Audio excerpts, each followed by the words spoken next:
Hello, Mount Rudmore here, and I am back with another BB25 stream. Um, so it is currently Tuesday. My last stream was Sunday, and as you may know, the veto meeting is Monday. So, surely, with such a big blindside going on, there was already going to be some stuff to talk about. But, wow. These people are... I can't stress this enough. These people are delusional. They really put together the most insane cast of people they could have found. And I mean, listen, with how much they shift the target, or at least talk about shifting it, I expected it a few more times even before the veto meeting, and I even expected it after as well.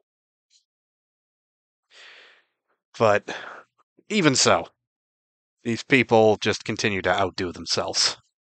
They are like human cuckoo clocks. And I feel like I'm surrounded by all these cuckoo clocks, and they're all just going off at the same time, and all the birds poking out of the clocks are just punching me in the face repeatedly. There's just 14 different clock birds flopping me in the head all over. So, let's get into the last few days. I should probably do these streams every day with what these people get up to. So the first thing I have written down is Sari and Izzy, who have been kind of questioning Mimi for a while now. They are now saying they don't trust her because Mimi talked about missing her husband. I mean, I guess it was probably Mimi's word choice that made them think this, but still. Like, I get that Sari isn't really missing her family as much as everybody else, considering she's got a family member here, but, I mean, I don't know. Just complaining that someone's missing their family doesn't really seem like much of a reason to not trust them.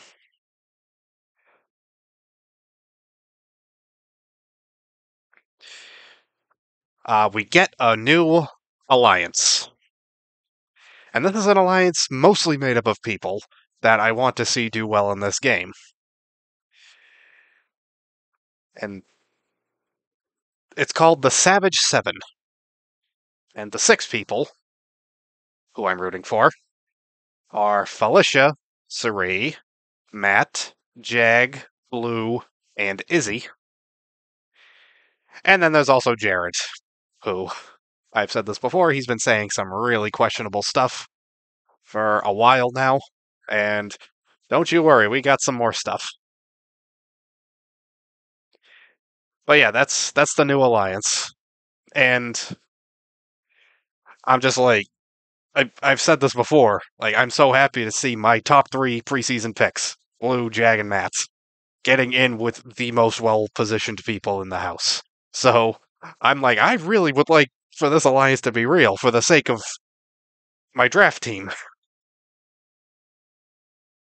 And I think Blue, Jag, or Matt winning in HOH would be fantastic. That would really lock in this group a little bit more. I mean, assuming they were to win power and not target anyone else in the alliance. I feel like if that were to happen, then it would be a lot more locked in, and I feel like the other part of the group that isn't my top 3 preseason picks, I feel like they're just kind of going through the motions of it, just making them think it's real. But I don't think they're really planning to be too loyal to it, but I think that could change if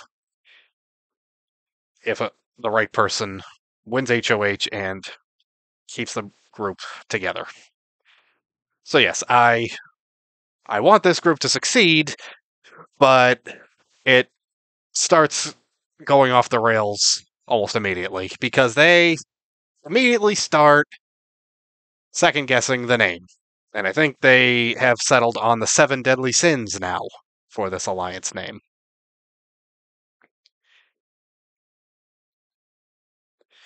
And also, doesn't take too long for Izzy to be annoyed at this group because she thinks the new people are playing her.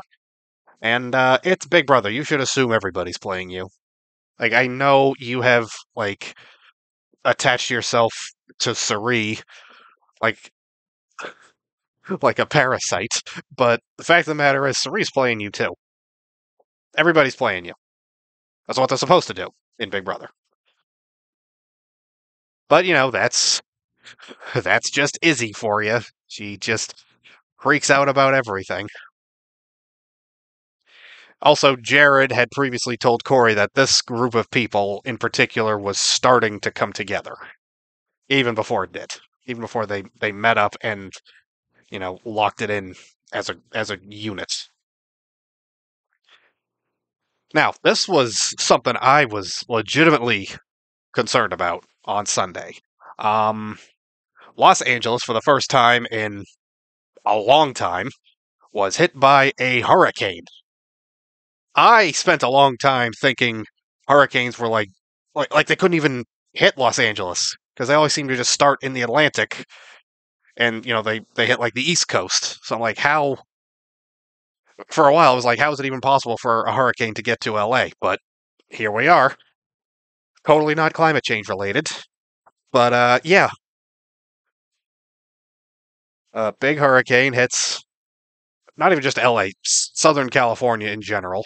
I have a relative who lives in San Diego, and they had, well, not San Diego directly, but near San Diego had a tornado. But here's the thing about the Big Brother house: it is right along the LA River, which is usually not a river. It's like a big aqueduct with a trickle going down the middle of it. If you ever seen Terminator 2, like that truck and motorcycle chase, that's the LA River. Again, usually pretty dry. But in Los Angeles, when it rains, it pours, and that's why they built it, so it could handle a major rain event or flooding event. And and the LA River was almost overflowing, and like it was just getting higher and higher. The Big Brother house is right next to it, and I'm like, what if the house floods? Like, would they be forced to evacuate? I mean, I would hope so. Like, listen, I want the game to go on, but not at the expense of their safety. Like, I was just hoping that, like, in the worst case scenario, they just like rented a bunch of hotel rooms nearby just in case, and were planning to just like get them out of the house, put them all in the hotel rooms, wait till the storm cleared, get the house cleaned up, bring them back in, and just continue the game from there. So that was like the worst case scenario that I was. I mean, that was what I was hoping would be the absolute worst case scenario, and not like a major actual disaster or the season being canceled. So I was really hoping it didn't come to that, and thankfully it did not. They were just kept inside for a while. But apparently, there were some leaks. Like the roof was leaking or something. Somewhere. So, yeah, that was insane. Just hearing about that. Around this time last year, it was like 115-degree temperatures in LA. Or, no, you know what it was? I don't remember exactly what the dates were. I feel like, yeah, it had to be right around this time when Dire Fest was going on. Like a week later, after that ended, the Dire Fest was half the house being forced to sleep outside for the week. Not long after they came back in, it was 115 degrees in Los Angeles. Like, could you imagine if that had happened? They would have had to cancel that twist at that point. Like, there's no way they could keep that going. They would have killed all of them off. So yeah, that was the hurricane situation. Um, sorry. Always get my emails while I'm streaming. Um, back to the actual game. Red and Cameron who, by the way, are slowly becoming two issues in the house together. They talk to Matt. They ask him who he would put up if he were to win HOH. And he says Bowie and Mimi just because he hasn't really talked to them. And, I'm sure there were some people that were like, oh, Matt, how dare you put up Mimi? Not Bowie. No one cares. No one cares about Bowie. But Mimi is super popular. But, surely we can be a little reasonable here. He doesn't know who everyone's favorite is. And here's the way I see it. If you're going for a person I like, Mimi's not like... Mimi, honestly, is in the middle for me. But my logic is, if you're going after someone I like, but you can justify your reason for it, then, I'm just fair play. And Matt's reasoning for going after Mimi is I don't really talk game with her, and fair play. But, Red says that Matt really kind of became a target by association with Blue and Jag, and it'd be smart for him to put at least one of them on the block. Really, Red, you're saying this right now? Day before nominations? I mean, you're that confident that Matt has nothing going on with certain influential people? You think it's just Jag and Blue? Uh-huh. All you had to do was keep quiet. I heard this and I'm like, is Red going to talk his way onto the block? Because Matt could easily bury them if he decides to tell them this. That they're trying to turn him... Like that they're talking to him in this way, trying to tell him who to target. He tells Felicia, Izzy, and Sari about this, then, we've seen in the last few days it doesn't take much to get them riled up. So yeah, he could very easily rat Red and Cameron out to those three. Felicia will just put up Red as the replacement instead of Hisam. And also, this is something that I was thinking. Stop forcing Matt to take out his closest allies, okay? Kirsten was, the first one to really start accommodating him, helping him hear and know what's going on. Inform him of what's going on. And then Riley did that too. And I said this before. Even though Kirsten and Riley, their games weren't that good, they were very kind and helpful to Matt, and I applaud them both for that. And he was still forced to vote both of them out. So, stop forcing Matt to take out his closest allies. This guy is suffering in this house right now.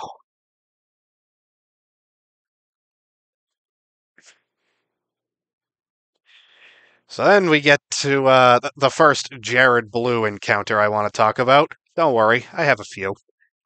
Jared is still just really wanting to tell her his secret. And he says that he is falling for her.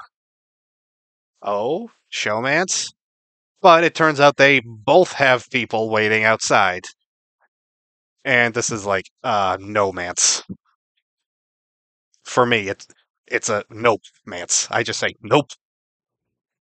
That's even ignoring all the really gross sexist stuff Jared has been saying so far.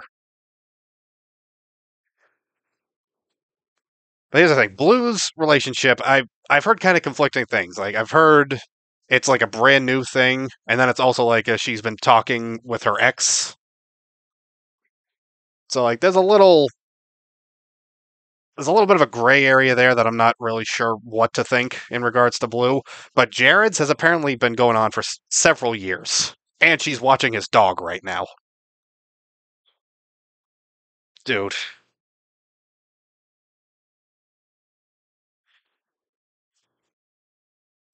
He's so open with his opinions about women. He talks about his opinions on women, around women, and they even try to push back on it a little bit. Blue has pushed back on some of these things, and yet they're still really kind of pursuing this a little. And also, this stuck with me. Jared said, I I hate that I have to talk about this guy again, but I I have to. Jared says that Luke was his friend, and he cried when he left. So I was right. Jared was more upset at Corey talking about Luke saying the N word than he was at Luke for saying the N word. What what is this? What am I missing something?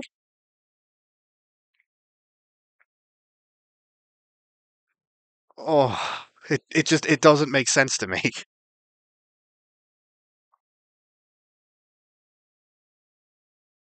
But this just kind of, you know,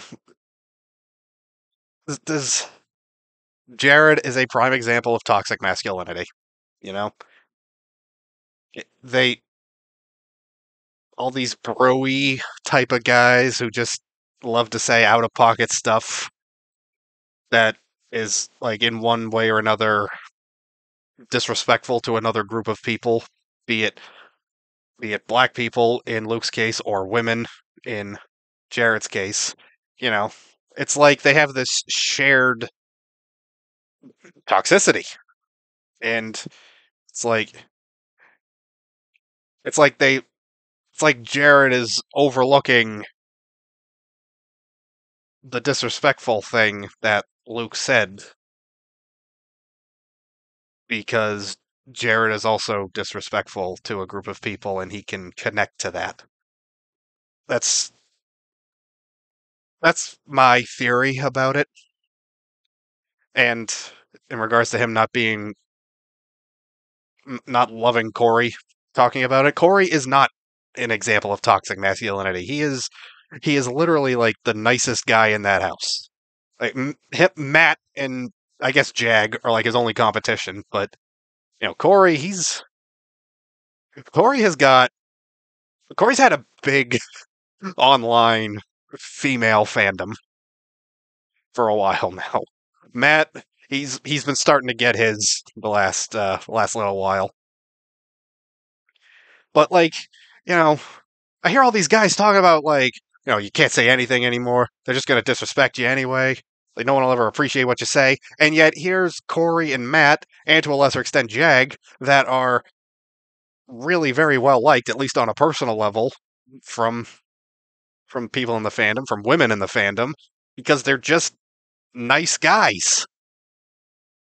And it's like every response I see to some guy online asking why women don't talk to him, and he's a complete jerk about it, the response is always just be a gentleman, just be a nice guy. And it's just completely going over their heads. And, like, you know, I don't want to talk myself up too much. I'm just talking my mom up. That's what she always taught me. Women like nice guys. I haven't uh, had a lot of. I mean, obviously, I've had female friends before, but it's rarely, if ever, gone beyond that. But I still believe in it. I still believe in just being a nice guy. I think it's more to do with my social anxiety more than anything. But yeah, I do believe. Like, I'm hearing from women themselves saying we just want nice, charming guys with good senses of humor. Like, that's the secret, and it's not that hard. Anyway, that's my rant about that. My rant to nobody. At least not on Twitch, because I see that I still have 0 viewers. Anyway, at this point, it's veto day. Maybe the Jared Blue conversation was veto day. I don't really remember, but this is definitely the day of the veto meeting. I should have been saying veto meeting day, but anyway, um, this is just the start of where things start to really go haywire in that house. Jag starts suggesting to Jared and Matt that maybe we shouldn't go for Hisam right now. We should go for Red. And it's like, we were so close. We were so close. And Jared and Jag decide, we're going to call a meeting of the seven deadly sins, seven savage sins, I don't know, whatever you want to call it.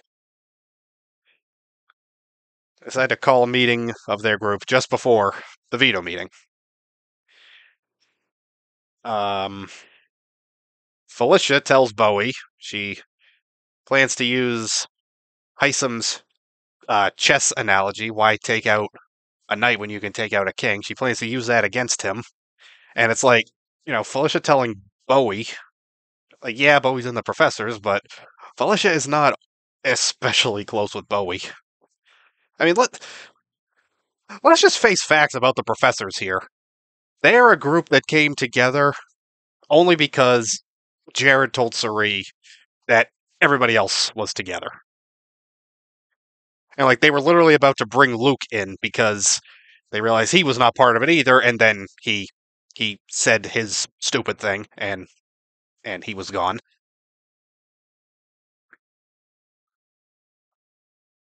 So yeah, the professors, they were just kind of brought together through Jared saying to Suri, well, this is the group on the other side, so you go ahead and make a group of all the other people.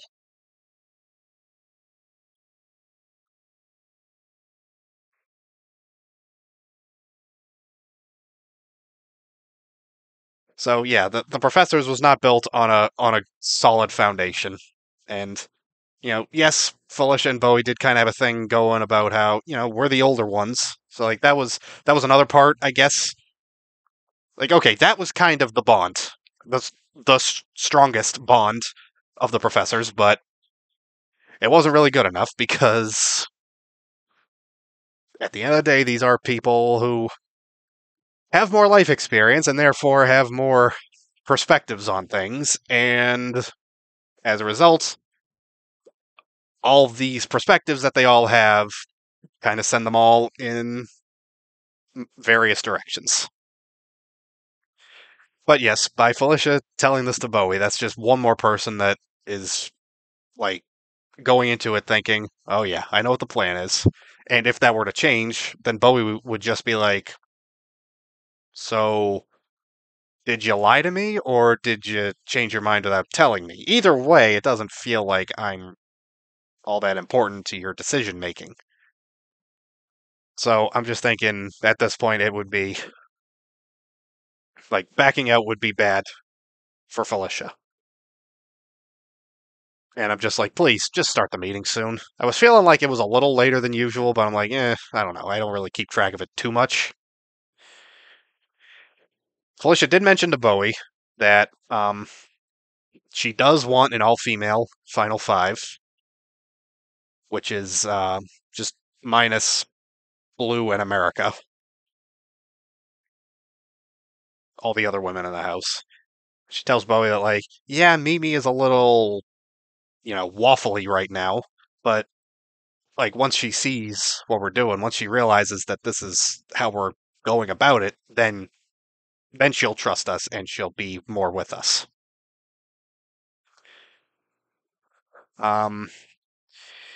Jared tells Corey that he was just letting Jag talk for the sake of talking, but he doesn't really want the Hisam plan to change. And then Jared asks,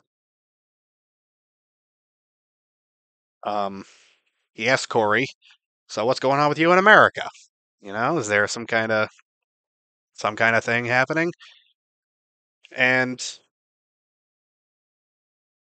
listen, I feel like Jared has a lot of really specific deal breakers that I think are a little outlandish. Like women can't have female friends. Women can't sleep around on the first. Women can't sleep with a guy on a first date, but he can, or something. Like all that's kind of BS. Corey, he says that America is his friend, but he doesn't want to date her due to her being 6 years older than him. And, you know, I do believe in the half your age plus 7 rule. So 27, half of that is 13 and a half. So Corey is over 20 and a half. So, I'm not going to say it'd be inappropriate for him in America to date, but, him saying he doesn't want that, then, you know, that's I found that to be a little more reasonable than all of Jared's bullet points. But Jared is just kind of pushing Corey for it. Just push him into like, oh, come on, the audience wants showmances.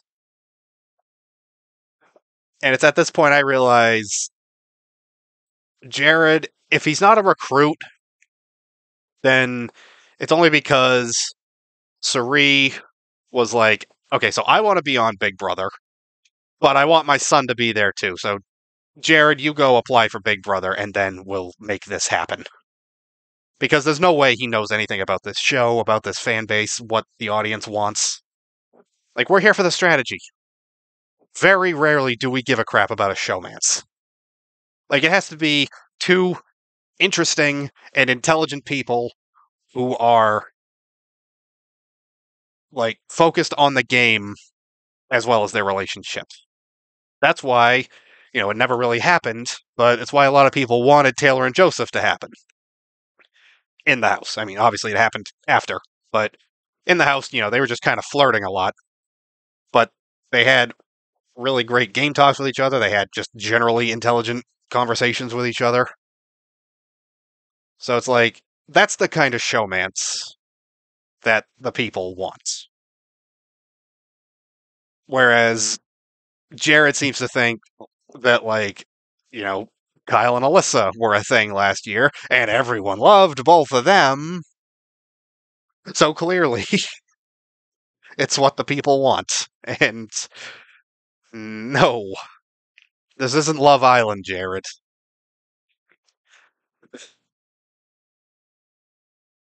And I'm just. Hold on.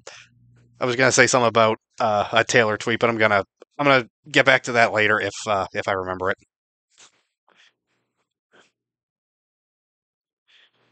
Okay, so Hisam suggests to Izzy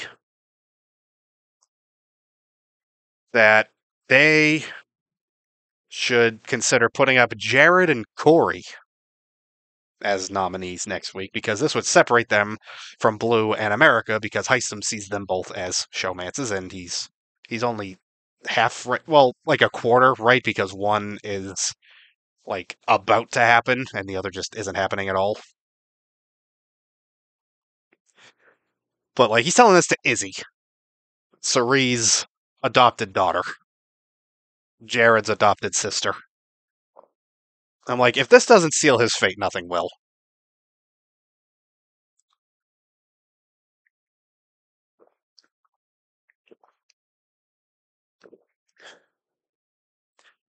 So at this point, I realize the veto meeting, is definitely taking a long time to start. And I can't help but wonder if it's intentional. Like they're delaying it to give this group more time to freak out. Like, I don't know, maybe there's someone back there who can just sense the energy in the house and they're just like, "Nope. Let's let them boil a little more." Basically putting them through a pressure cooker right now.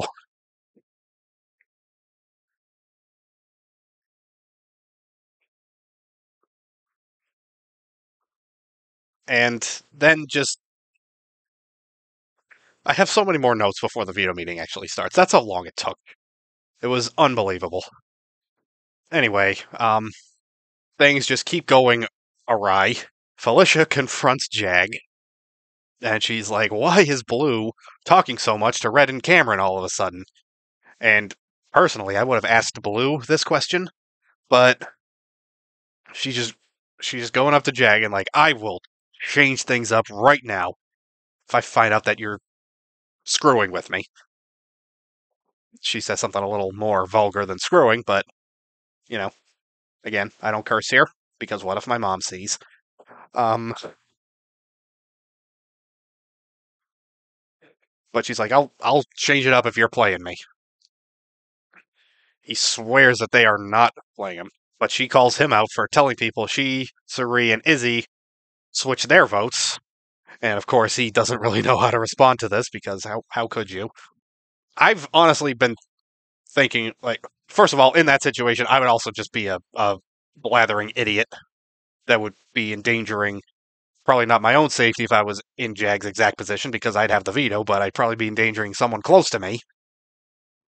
But, like, I've thought about what I would say. Of course, I wouldn't have said this in the moment, but I would have just hoped that I could get to Felicia later once I've thought it through and just been like, listen, before we were not in an alliance, so yeah, I was playing the game in a way that I thought would be best for me. But now we are working together, so going forward, I will be playing a game that is best for both of us. And, I would apologize for it, and I would just say, you know, I just hope that you can forgive me and we can move forward because I am in this thing now. And that's probably what I would have said a little later on. Because in that moment I would have been just like just humming the whole time. But it cuts away before we see the resolution to this conversation. The next time we see Jag, he's talking to Jared, and he's swearing that he never told anyone about their group, like the seven deadly savages or whatever.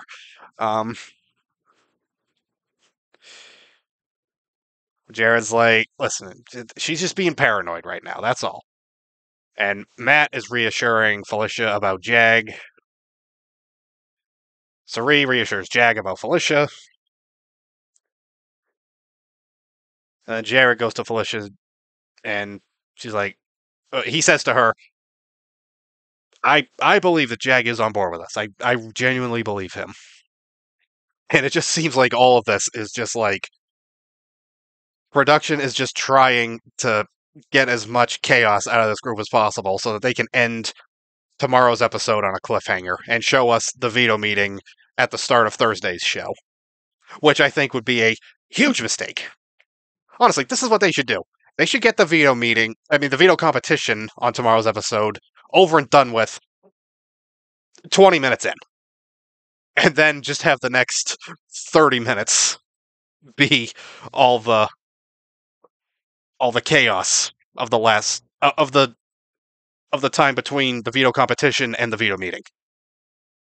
And then end the episode with the veto meeting itself. And then the Thursday episode started off with the fallout from it, and then do the eviction, and then start pressure cooker competition. I know they're not going to finish this HOH competition on the live episode, but they can start it.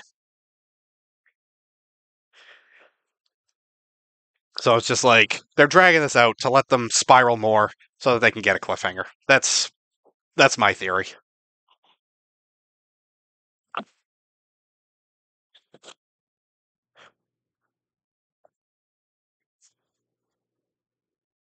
But we're still not at the veto meeting yet.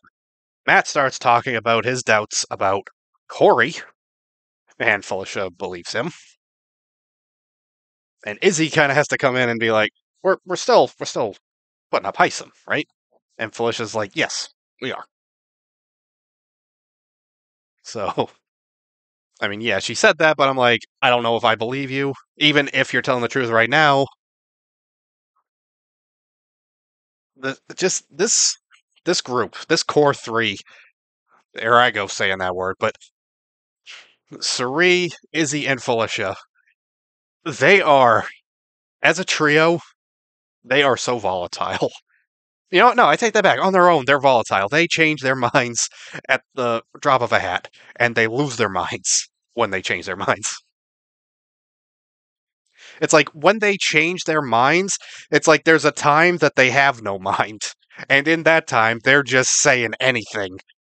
And then finally, they get another mind put in.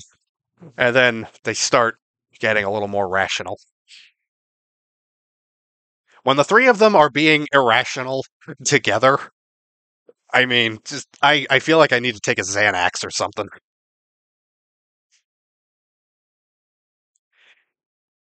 So we get another talk between Felicia and Jag, this time with cooler heads prevailing. Felicia just starts talking about how, America and Bowie should go up because they're snakes. Jag swears to her he's 100% in on their alliance. The only other person he's even okay with is Corey. Felicia apologizes for coming at him like a bear, I believe were her words. And, Jag apologizes for, I think it was for, like, making her doubt him. He's like, whatever I did to make you doubt me, I'm sorry. It was something like that. All I know is Jag did apologize for getting Felicia that amped up.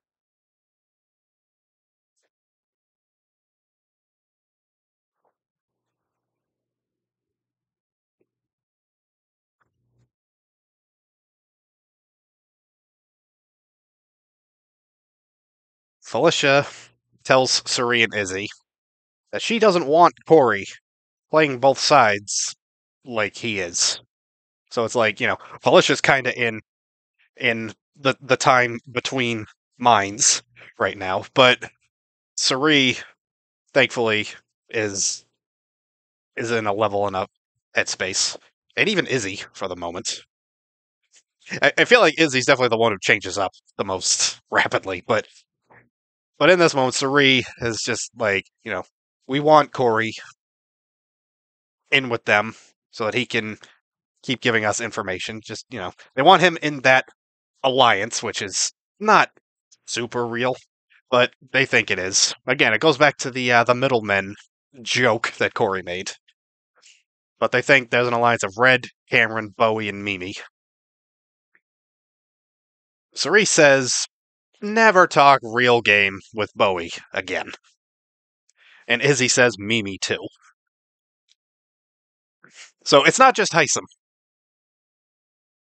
Like, they're not just damaging the professors by getting rid of Hisam. They are straight up turning their backs on the professors.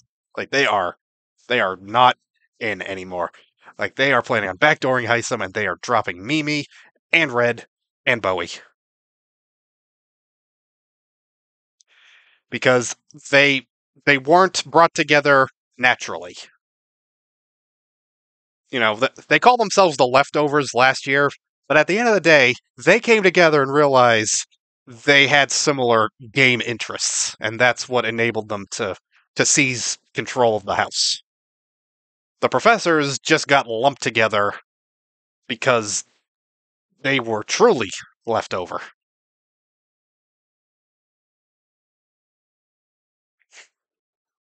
So yeah, they are just... The professors have lost their tenure, for sure. And then we get another instance of Red being a fool. Now, granted, there's no way he could know this, but no matter what, this doesn't seem like a smart conversation to have just before the veto meeting when you have no power and are and could easily be an option. Red starts telling Suri that he thinks Jared is untrustworthy. Again, he has no way of knowing that Suri is his mother. Unless he looks at their pictures on the memory wall long enough and realizes, you know what, they kind of look alike.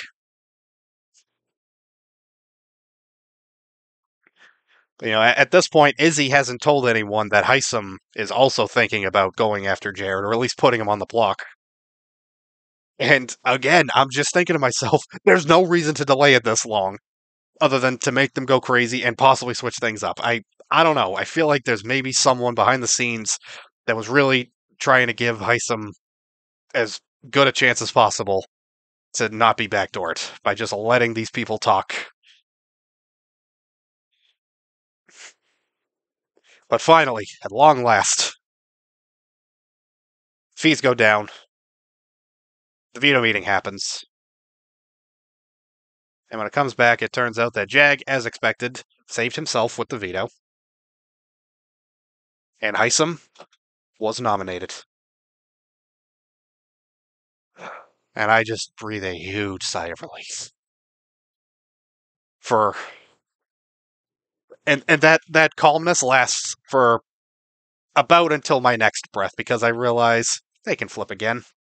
They don't trust Cameron that much right now.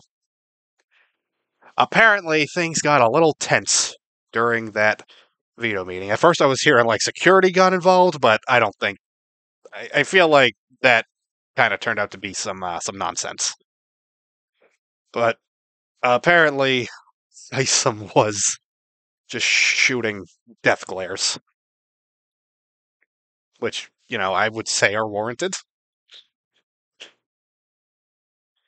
But it comes back, and not gonna lie, I was expecting the house to be on fire by the time the feeds came back, but it's surprisingly muted and just kind of tense, but like in kind of an awkward way, not like a heated way.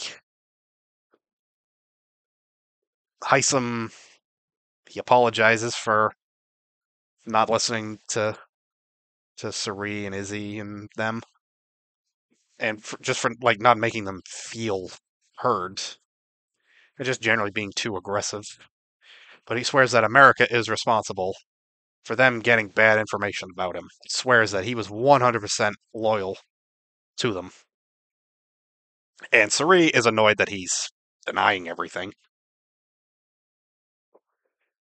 And of course, Hisam starts campaigning. And again, credit where it's due. Riley did more campaigning than Cameron did. Hisam is definitely doing more campaigning than Cameron is. Hisam goes to Corey.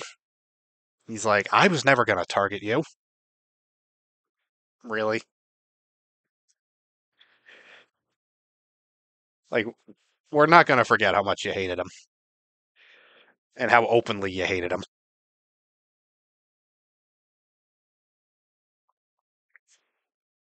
He tells America, like, I never said that we were leftovers in regards to like where they were in the house, like in their position.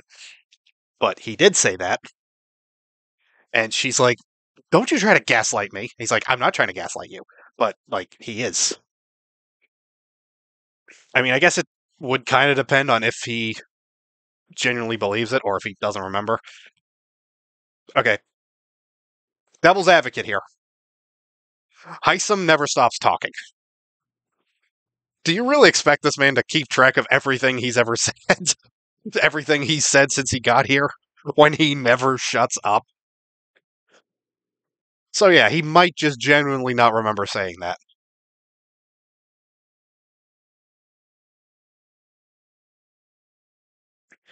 He tells Jared he's loyal, and I'm going to be loyal to anyone that can save me this week.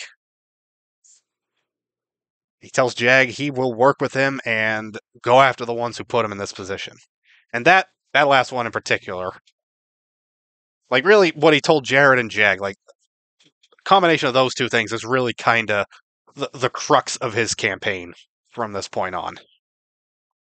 And to be fair, solid campaign. When you're that betrayed by people, when you have that much information on them, yeah, you could deny him. And I know I was saying you can't back out now on the plan because now Jag and Blue and Matt have too much information on you guys, but Hisam definitely also has a lot of information.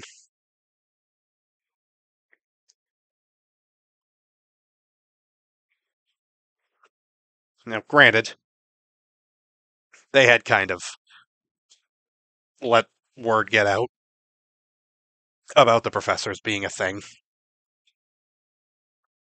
So, I guess that's kind of like the counter to it. It's like, yeah, this was the case. And he's going to tell you it was the case, but, they got ahead of it, so got out ahead of it. So there's that, I guess.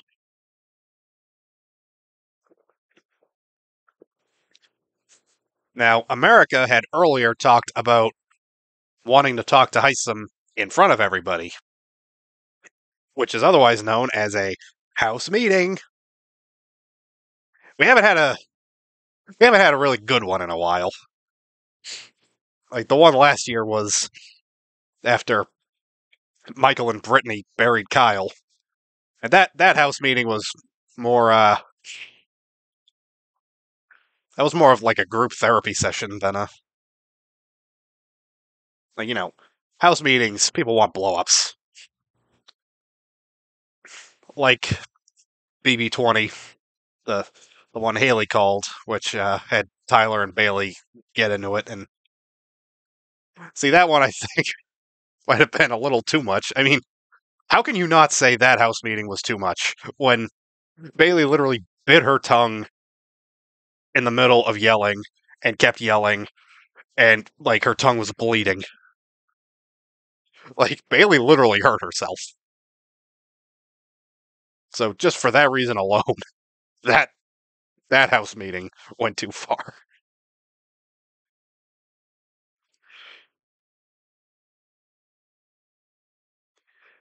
So anyway, with America hinting that she wants a house meeting, the feeds went down, and I'm like, oh, could this be it? But then I started thinking, nah, it's probably just something about this twist. Apparently, it was neither. I guess it was a pizza party. Like, hey, Hisam, you've just been backdoored. Here's a pizza party. Like, is Monday really the best time to have a pizza party? When it's right after the veto meeting, and someone has quite possibly just had their game, their dreams of winning the game, blow up in their face. Like, come on, do this like on I don't know, Sunday or something. You know, they got nothing going on Sunday. We have the episode, but and I was gonna say Tuesday, but no, Taco Tuesday. Is that always a thing on Big Brother? Or was it just BB21? I Okay. Quick aside. I want to talk about Taco Tuesday BB21. Everyone's like, "Oh my god, that was so iconic. Christy was so iconic." Like, no, not really. Everyone's like, "Oh, she buried Nick." It's like, no, Holly kind of wanted him out already anyway. And for what it's worth, I don't really remember anything Christy said during that. I don't remember her dropping any real fire. The only line I remember from it that I really actually liked was from Nick, even though didn't like him any more than Christy. He was also a bit of a scumbag. But, she was very meditative and like big on all that manifestation stuff. And at one point he's just like, manifest the truth, bro. I'm like, that was a way better line than anything Christy said. That line alone, I would have voted for him to stay over her, but didn't matter. He was still voted out that week.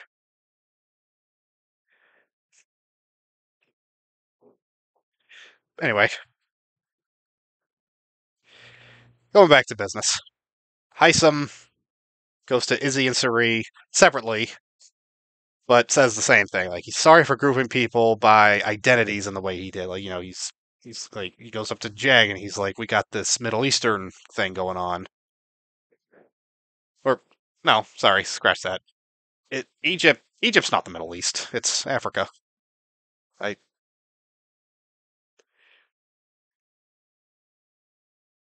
Yeah, they had like their Muslim Sikh connection, which yes, they're two different religions, but tell that to the people who bullied Sikh people after 9/11. And, Tyson also grouped himself, Izzy, and Blue in because they're all LGBTQ+. And, of course, like, the whole professors group was ostensibly the older people, even though Cameron is older than Bowie and Mimi. But he keeps swearing to both of them, like, I'm loyal. I was always going to be loyal to you. For what it's worth, I do believe that Hisam would have taken Suri and Izzy pretty far into the game with him. And Suri does seem to feel somewhat bad about this. And it's like, I guess I can understand it, but I would just swallow my pride in the name of it's a game. You won 3 competitions in the first 2 weeks. You're too big a threat. Even if he wasn't super pretentious when he talked, I'd think about targeting him for that reason.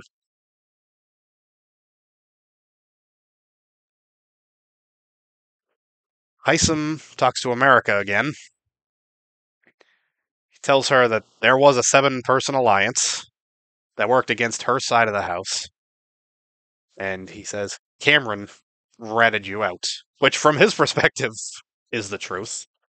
Because, Jared was always flipping just automatically because Cerise's mother. Cameron just flipped because the tides were turning.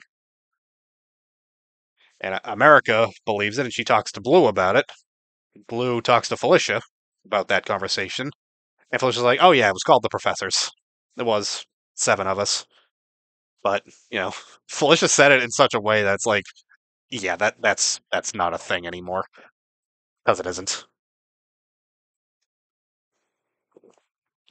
Like, it's not even just the professors are losing Hisam. Cerie, Felicia, and Izzy are just straight up disbanding it because they don't trust anyone else in it now. I will say, there's got to be a time where Cerie, Izzy, and Felicia, or at least 2 of those 3, start to distrust each other. And I personally cannot wait. I think it'll be Izzy and Felicia that will start turning on each other. And I cannot wait to see that happen. Like, that will be. Like, I love Felicia for how blunt and upfront she is. I've come to embrace that Izzy is just a ticking time bomb in her natural state. And, like, I enjoy both of these things about them, but I want to see them clash.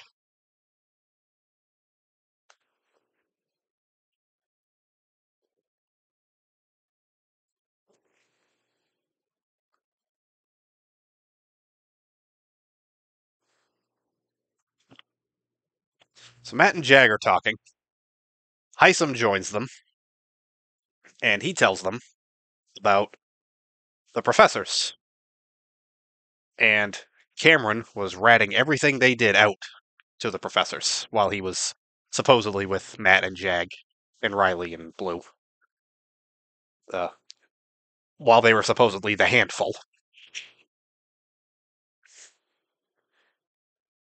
And at this point, Hisam now says that Jared was in on it. Jag is now convinced that Jared is untrustworthy.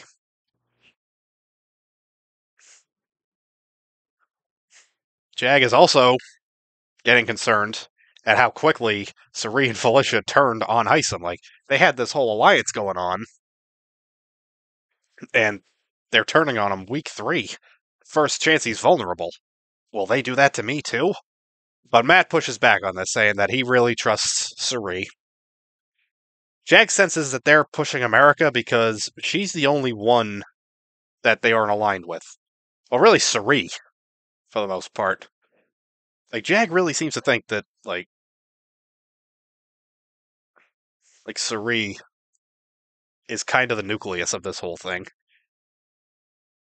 But I feel like he doesn't really have the initiative to go for her yet. Like, unless he were to actually win and betray the the the savage deadly sevens or whatever they are.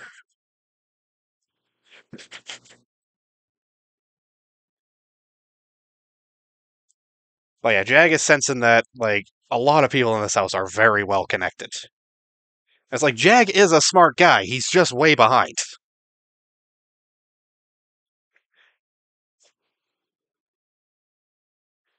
Hisam, he does the same campaign again, like, I am loyal, I will be loyal to whoever helps me stay in this game, and I will go for the people who wronged me.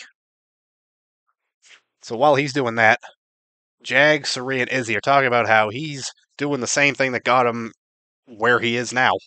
He's just like, he's doing too much. He's talking to everybody, making so many promises that he'll never be able to keep.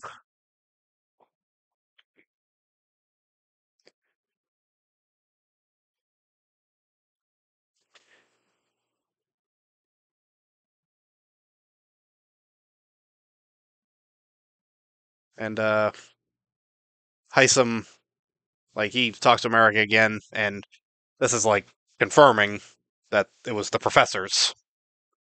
I think he said that was the name, and he also said that Jared and Cameron were attached to this group. There he goes again, saying Jared's name with Jared's mother in the house. You better hope Sari doesn't find out about that. Blue tells Felicia that America had talked to her about potentially keeping Hisam. And Felicia and Sari at this point, they think America has to go pretty soon. Here's what I noticed. America fans were mad at Blue for saying this. But here's the thing. Blue is giving information to her new alliance, the people she's just sworn her allegiance to, and by doing this is trying to confirm to them, like, I'm on your side. So, again, that's what I said earlier. If someone's going after your favorite for a good reason, then you just kind of have to accept it. Do you know how many favorites I've had to see lose Big Brother over the years? Taylor has been the only exception. Okay. Before that, my favorite was Derek X. Before that, I hoped there was a COVID outbreak in the house and everyone had to go home. Nah. I wanted Davon to win BB All Stars. I knew it was never going to happen, but I was rooting for her. The year before that, I wanted Nicole to win. The year before that, I wanted Scotty to win. Or Haley. Yeah, probably Haley. But yeah, just, your favorites are never going to be 100% comfortable all the time. And if they are, like Cody Cauliflower, they're not that interesting.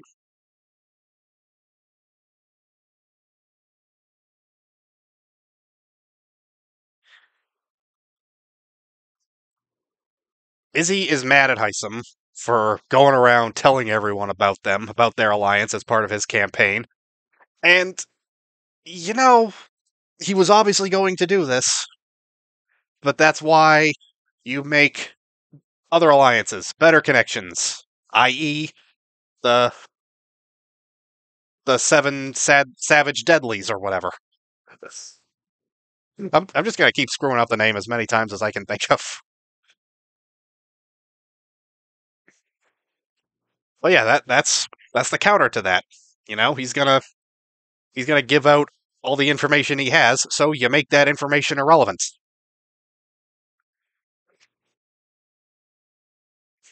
As he talks to America, and America is just not buying what he's selling and confirms she's still voting him out. And hopefully Izzy tells this to Sari for America's sake to make her less of a threat.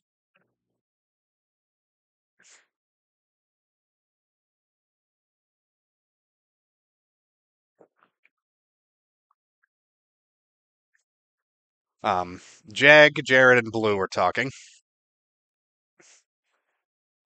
And they are like locked in. We are for sure voting Hisam out. Jared says Red and Cameron need to go next, and then America should go, because he thinks she's just too sketchy. And Blue and Jag seem to agree with this.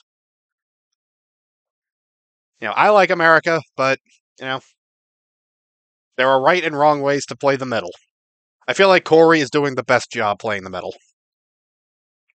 I think America was doing a pretty good job, but I feel like she's kind of starting to lose her spot a little bit. Red and Cameron are very bad at playing the middle. And Mimi, she is smart enough to play the middle, but she's not social enough to play the middle. So that's why she's also falling behind. And Bowie, like, a lot of people are thinking she's playing the middle. Is she? I mean, that assumes she's playing.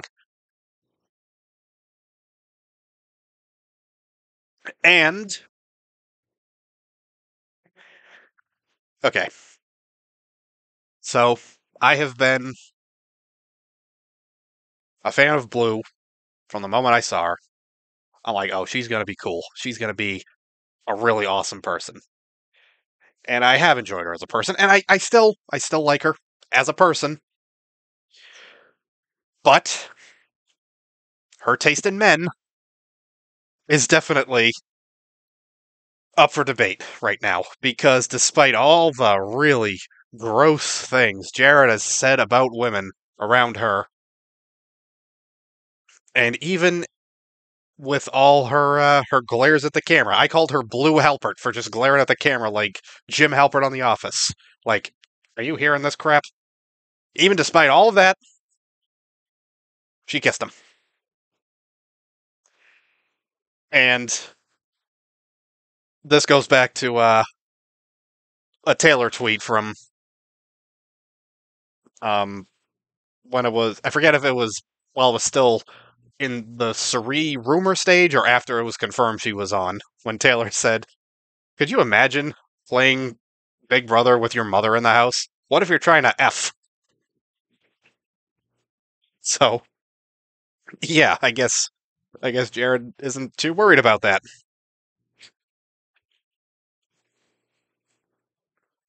And,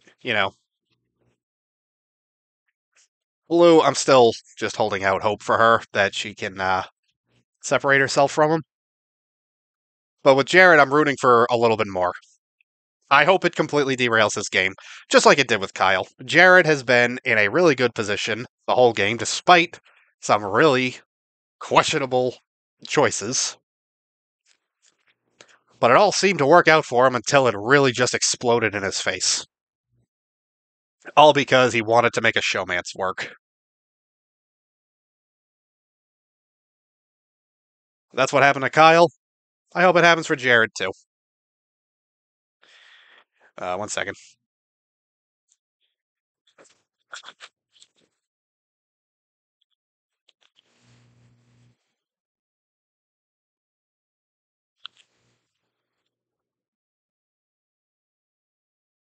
Okay. That is all my notes. It is time to check online, see if there have been any updates. I feel like the only times there haven't been too much to report on is when I'm streaming and I go to check to see what's happened and nothing has happened. Like that's the only time I check online and there's nothing to report.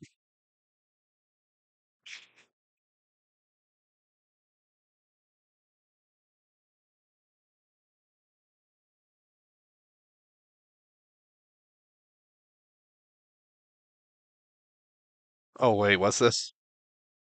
Hold on.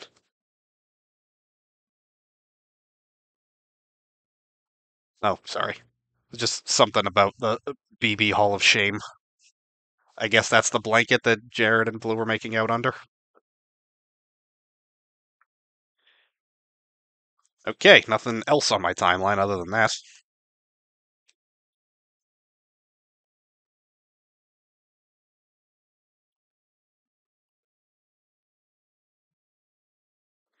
So, time to check old reliable Big Brother Daily.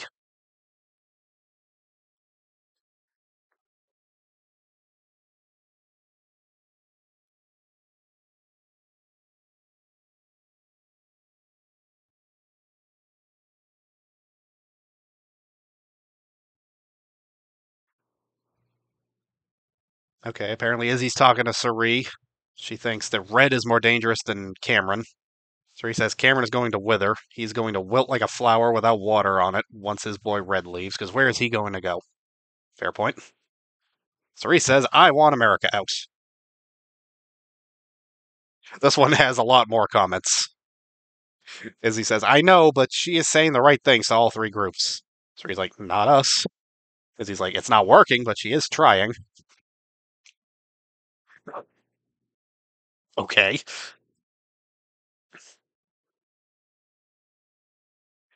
Yeah, I feel like a lot of these comments are probably just people like, "Oh my God, America for HOH, America win pressure cooker." Yep.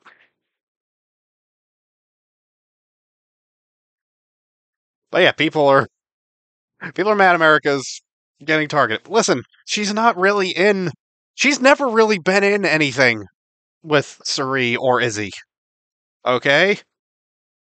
She's not in the Professors. She's not in Triple B. She's not in obviously not in Brown Sugar Babes. She's not in the Sinful Seven. She she's doing her own thing, and in a house with this many people with connections, you know, Jag was kind of onto something. America is the only person Suri is not in good with, and by extension, Izzy. So, look, do I want America to leave next? No. I would much prefer Cameron, even over Red. Cameron just still weirds me out too much. But, but yeah, I mean, if America isn't really giving Suri anything, then yeah, then America's a valid target for her. People may not like it, but that I think would be, a Suri HOH would actually probably be pretty messy for her because she's going to have to sever a couple of ties. America would be the easiest person for her to target. Like, she could go up to two people and just be like, okay, so you're my pawns, but my real target is America. So just go out there, go win yourself the veto, and I'm just going to backdoor America, just make it a nice, easy week for myself. So, like, I'm sorry, America fans, but she is Suri's get out of jail free card at this point.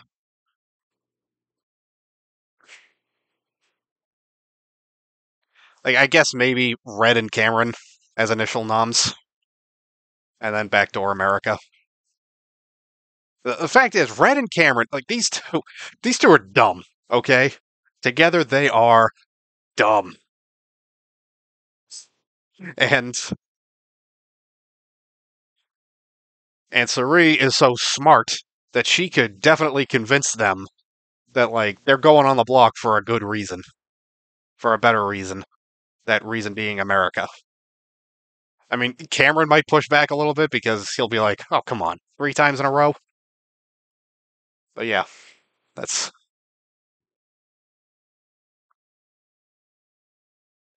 that's what I think Suri would have to do to maintain her good standing in the house. 2 pawns, backdoor America. I think Bowie and Mimi are also potential pawns for her.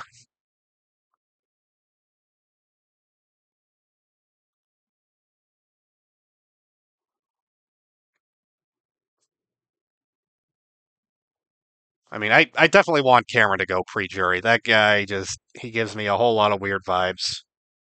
Then and then I mean, I want Hisam first, then Cameron, and then after that there'll have to be one more pre-juror, and it can be either Red or Bowie because I don't really care too much about either of them.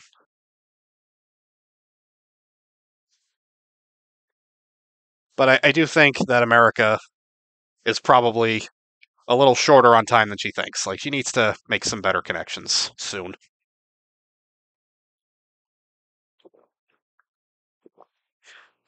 All right, that's all I got for you tonight. Thank you to my one viewer. I'm pretty sure you showed up pretty late, but thank you for showing up anyway. I do appreciate it. You can find this on YouTube as well. Nick Grimes YT is my YouTube name. Follow me on Twitter at Nick Grimes YT for my for the links to my YouTube channel and my Twitch channel.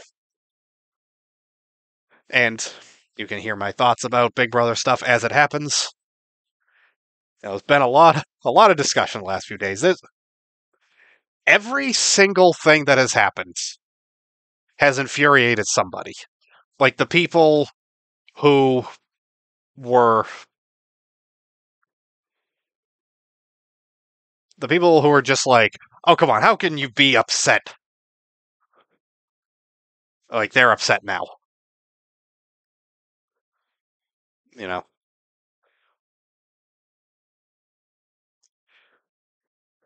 there's definitely a lot of hypocrisy in this fandom. But, the Big Brother fandom is not known for being sane. But yeah, that's gonna do it for me. I will see you next time. Probably, I'll probably go live again on Thursday. If a lot happens, um, in the house, like if there are a lot of potential vote flips, I might have to go live Thursday, before the episode. But if it's not too much, then I might go live after the episode. Probably it'll be during the pressure cooker. I'm not going to be live for the whole pressure cooker competition.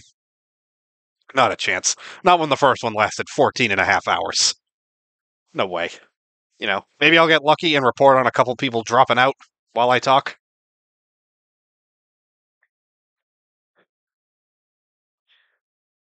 But yeah, that's going to do it for me. Thank you for watching. I will see you next time.